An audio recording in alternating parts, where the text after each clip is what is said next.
My name is Judy Dolliff, and I'm a social worker.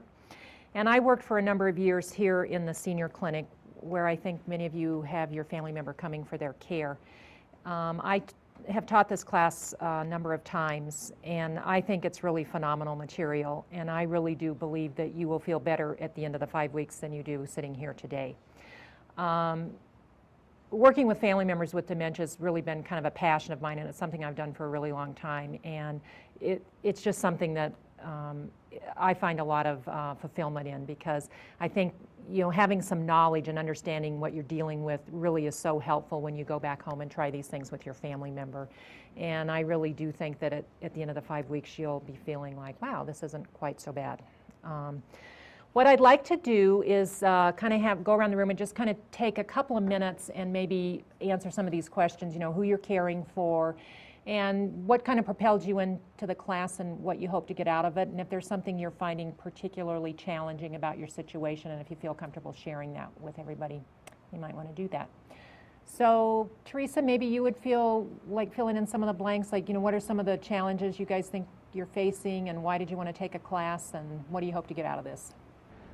Well, we started noticing a lot of changes in my mom, and things that she just used to do that were effortless before, now she struggles with, including even having conversations with us. And she's been worried about this for a long time, but when we came here to the center and Dr. Lazaroff gave us a diagnosis, then it was like, okay, now we need to know what we have to do next. And he recommended that we take the class and said that it would be very helpful for us, okay, because I think he probably sensed that we were more apprehensive about it than she was. Which is often the case, by the way.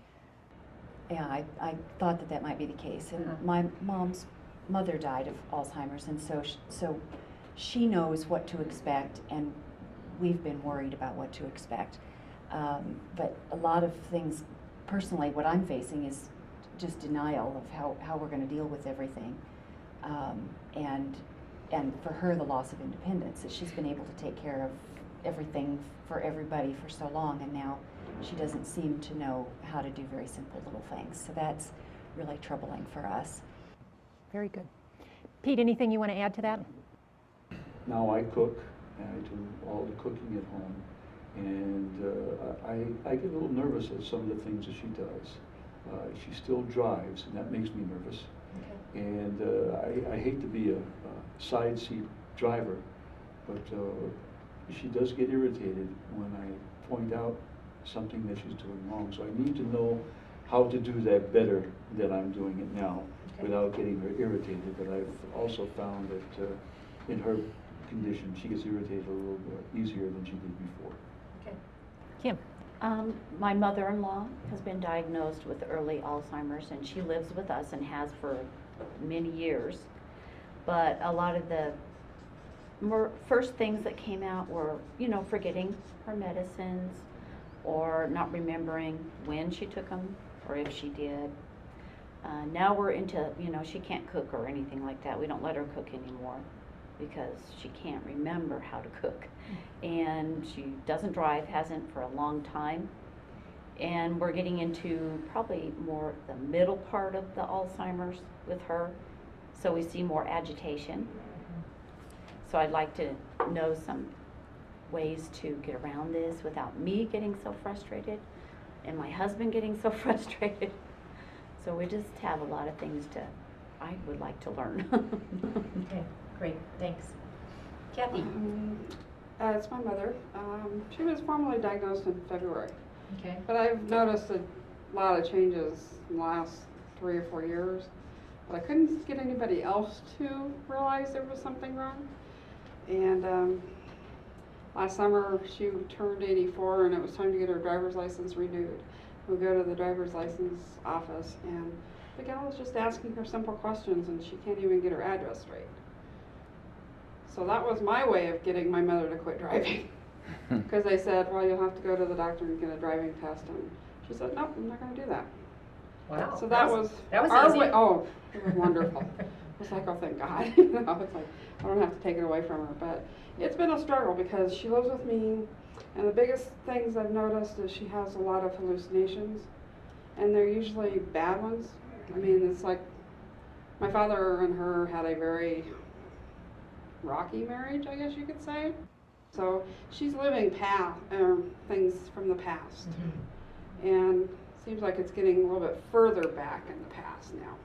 So I don't know where we're at in the stage of Alzheimer's, if we're in the front part, the middle, towards the end, I don't know. Yeah, it's been a challenge. All right, thanks. Dave? I have elderly parents, middle 80s. My father was formally diagnosed with Alzheimer's in January. My mom might be having similar symptoms, and we discussed this with Dr. Lazaroff, but conceivably it's similar problems for both of them. Honestly, they've both been having problems for several years. One of the things I'd like to get out of the course is just separating the normal aging process from the Alzheimer's and dementia, to learn what we could do about each. There's a situation. My father's still driving, kind of discussing or finding ways to decide when he should stop and how we can help with that.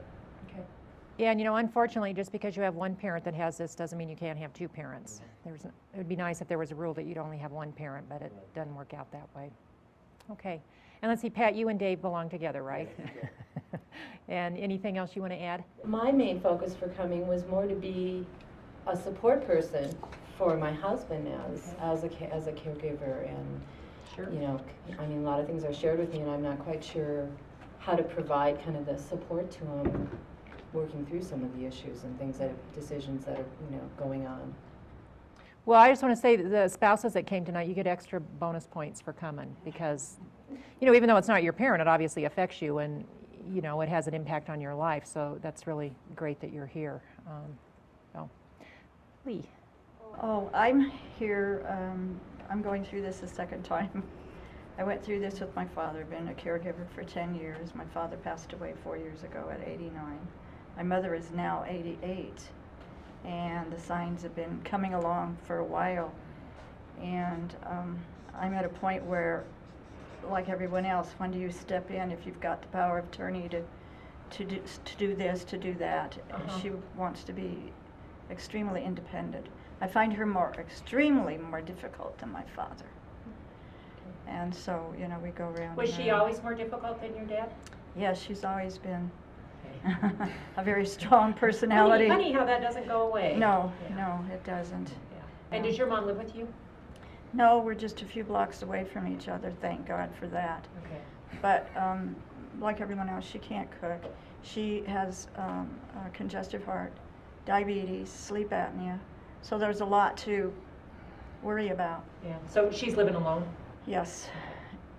I guess I just want a comfort level for myself that I'm okay when I have to be the parent, that I'm okay, because that's what you find that's hard. You are the parent. Yeah. John?